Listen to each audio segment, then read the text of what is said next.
बिस्मिल्लाहिर्रहमानिर्रहीम। अस्सलाम वालेकुम। मुझे उम्मीद है कि आप सब खैरियत से होंगे और आप सबकी टेंस लर्निंग बहुत अच्छी जा रही होगी। जैसे कि आपको पता है कि हमने अपने 10 टेंसेस कंप्लीट कर लिए हैं और आज के लेक्चर में हम करेंगे इंशाल्लाह अपना टेंस नंबर 11 जिसका नाम है future perfect tense. Tense start करने से पहले मुझे आपसे यही कहना है कि अगर अभी तक आपने मेरे चैनल को सब्सक्राइब नहीं किया तो kindly subscribe my channel and press the bell icon so you people may get updates of my videos. Thank you. आज का हमारा टॉपिक है फ्यूचर परफेक्ट टेंस। और फ्यूचर परफेक्ट टेंस की जब हम बात करते हैं तो हमारे माइंड में यही क्वेश्चन आता है कि जब हमें उर्दू सेंटेंसेस को ट्रांसलेट करना होगा तो हमें इसकी क्या हमारे पास पहचान होगी, हमें कैसे पता चलेगा कि हमने इन सेंटेंसेस को फ्यूचर परफेक्ट टेंस में ट्रांसलेट करना है। तो उसके लिए हमारे पास इसकी कोई पहचान होनी चाहिए, सिंबल, अलामत, निशानी, कुछ भी आप कह लें, आइडेंटिफिकेशन होनी चाहिए जिससे हमें पता चल सके। तो इसकी पहचान ये है कि उर्दू फ़िक्र के आखिर में चुका होगा, चुकी होगी, चुके होंगे, चुका होगा वगैरह आता है। उसके बाद हर टेंस में हम यूज़ करते हैं हेल्पिंग वर्ब्स और ऑक्सिलरी वर्ब्स। तो यहाँ पर हम दो हेल्पिंग वर्ब्स यूज़ करते हैं फ्यूचर परफेक्ट टेंस में, और वो कौन से हैं? विल हैव और shall have. Form of verb कौन सी हम यूज़ करते हैं फ्यूचर परफेक्ट टेंस में? वो use third form of verb in future perfect tense. अपनी समझ के लिए हर टेंस में हम करते हैं classification of pronouns according to helping verbs of that specific tense. और आज का हमारा टेंस फ्यूचर परफेक्ट टेंस है और फ्यूचर परफेक्ट टेंस में हमारे पास दो हेल्पिंग वर्ब्स हैं, तो हमारे पास दो ही क्लासेस बनेंगी हेल्पिंग वर्ब्स की अकॉर्डिंग टू प्रोनाउंस। ठीक है, एक होगी विल हैव क्लास और दूसरी है shall have class. Will have class में हमारे पास कौन से pronouns as a subject use हो सकते हैं? They, you, he, she, it, या फिर हमारे पास सिंगुलर और plural names of persons, places और थिंग्स भी यूज़ हो सकते हैं as a subject. Shall have class में हमारे पास कौन से प्रोनाउंस होंगे? आई और वी। यहाँ तक हमारे हो गए बेसिक पॉइंट्स, और अब हम करते हैं बेसिक पॉइंट्स को समराइज ताकि जब हम फार्मूलाज करें तो हमें कोई कन्फ्यूजन ना हो।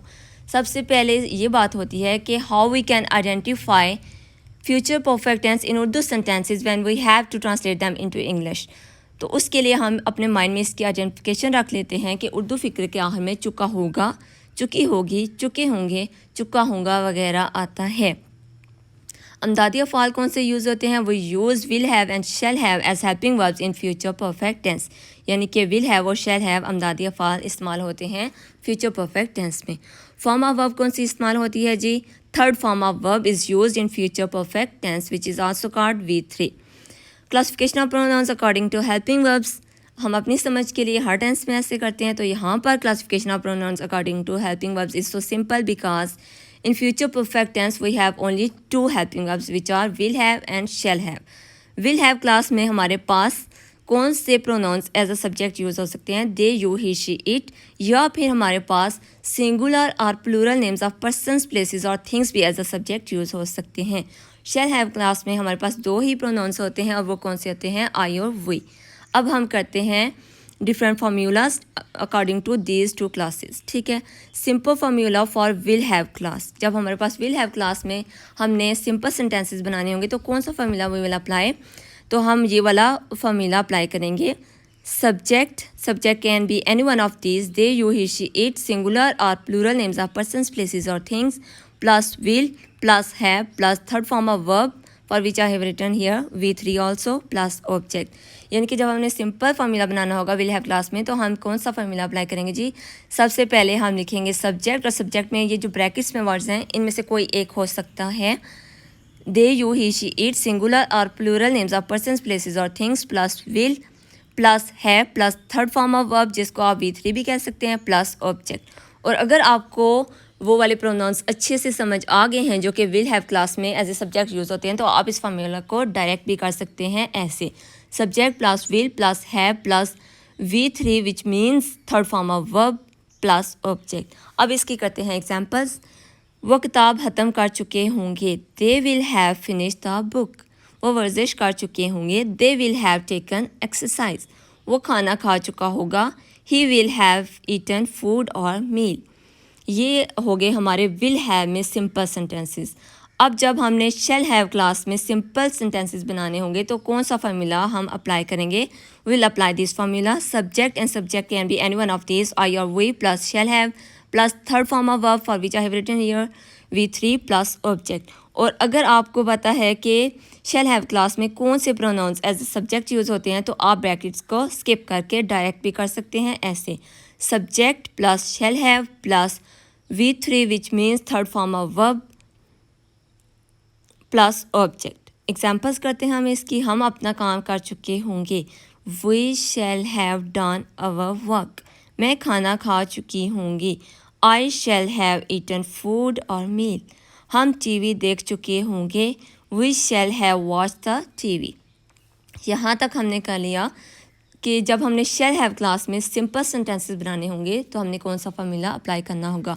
विल हैव और शैल हैव क्लासेस में सिंपल फार्मूला को अप्लाई करते हुए सिंपल सेंटेंसेस हमने बनाना सीख लिए। अब हम करते हैं कि जब हमने नेगेटिव सेंटेंसेस बनाने होंगे विल हैव क्लास में या शैल हैव क्लास में तो हम कौन से फार्मूलास को अप्लाई करेंगे। सबसे पहले देखते हैं कि जब हमने विल हैव क्लास में नेगेटिव सेंटेंसेस बनाने होंगे तो हम कौन सा फार्मूला अप्लाई करेंगे। Will apply this formula. Subject and subject can be any one of these. They, you, he, she, it, singular or plural names of persons or places or things. Plus will, plus not, plus have, plus third form of verb for which I have written here, V3 plus object. And if you people know the pronouns which are used with will have class as subject, you people can skip the brackets.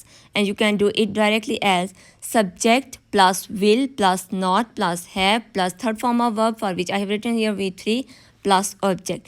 यानी कि अगर आपको पता है कि will have class के साथ कौन से प्रोनाउंस और कौन से नाउन्स इस्तेमाल होंगे एज अ सब्जेक्ट तो आप ब्रैकेट्स को स्किप कर दें, ठीक है, और डायरेक्ट इसको कर लें ऐसे subject plus will plus not plus have plus V3 which means third form of verb plus object. अब इसकी एग्जांपल्स करते हैं सिंपल से। वो बाहर नहीं जा चुके होंगे। They will not have gone outside, ठीक है। वो सबक नहीं पढ़ चुकी होगी। She will not have read the lesson. यहाँ तक हमारा हो गया negative formula for will have class. अब हम देखते हैं कि जब हमने शैल हैव क्लास में नेगेटिव सेंटेंसेस बनाने होंगे तो हम कौन सा फार्मूला अप्लाई करेंगे। We will apply this formula. Subject and subject can be any one of these, I और we plus shall plus not plus have plus third form of verb for which I have written here V3 plus object. And if you people know the pronouns which are used with shall have class, so you can skip the brackets and you can do it directly as subject plus shall plus not plus have plus third form of verb for which I have written here V3 plus object। अगर तो आपको pronouns की अच्छी सी समझ आ गई है तो आप brackets नहीं करें, और अगर आपने उनको साथ साथ याद रखना है तो आप brackets कर लिया करें। brackets के साथ ये फार्मूला बन जाएगा सब्जेक्ट, सब्जेक्ट कोई सा भी हो सकता है, आई और we plus shall plus not plus have plus third form of verb plus object, और ब्रैकेट्स के बगैर ये हो जाएगा subject plus shall plus not plus have plus third form of verb जिसके मैंने यहाँ लिखा है V3 प्लस ऑब्जेक्ट। एग्जांपल्स करते हैं। हम क्रिकेट नहीं खेल चुके होंगे। We shall not have played cricket. मैं अपना काम नहीं कर चुका हूँगा। I shall not have done my work. हम कॉलेज नहीं जा चुके होंगे। We shall not have gone to college। Interrogative formula for will have class में हम क्या करते हैं कि जो हेल्पिंग वर्ब है यानी कि विल उसको स्टार्ट में ले जाएंगे, ठीक है। तो फार्मूला ये बन जाएगा will plus subject, subject can be any one of these, they you she it, singular और plural names of persons places और things, plus have plus V3 which means third form of verb plus object. And if you people know the pronouns which are used with will as a subject, you can skip the brackets and you can do it directly as will plus subject plus have plus third form of verb for which I have written here V3 plus object। Examples इसके करते हैं। क्या वो गरीबों की मदद कर चुके होंगे। Will they have helped the poor। क्या आप बाहर जा चुके होंगे। Will you have gone outside। यहाँ तक हमने कर लिया कि विल हैव क्लास में जब हमने इंट्रोगेटिव सेंटेंसेस बनाने होते हैं तो हम कौन सा फार्मूला अप्लाई करते हैं। अब हम देखते हैं कि जब हमने शैल हैव क्लास में इंट्रोगेटिव सेंटेंसेस बनाने होंगे तो हम कौन सा फार्मूला अप्लाई करेंगे। We will apply this formula shall plus subject and subject can be any one of these, I और we plus have plus third form of verb for which I have written here V3 plus object. And if you people know the pronouns which are used with shall have class as subject, you can skip the brackets and you can do it directly as shall plus subject plus have plus V3 which means third form of verb plus object। यानी कि अगर आपको पता है कि कौन से pronouns use होते हैं shall have class के साथ as a subject तो आप brackets ना किया करें, आप डायरेक्टली इसको ऐसे कर सकते हैं shall plus subject plus have plus third form of verb जिसके मैंने यहाँ लिखा है V3 plus object। एग्जाम्पल्स इसकी करते हैं, बहुत सिंपल सी, बहुत इजी सी। क्या हम दरख्त लगा चुके होंगे। Shall we have planted trees, क्या मैं अपना काम कर चुका हूँगा। Shall I have done my work, क्या हम अपना मकसद हासिल कर चुके होंगे। Shall we have achieved our aim, या आप एम की बजाय गोल भी कर सकते हैं, ठीक है। और वो कैसे हो जाएगा, shall we have achieved our goal.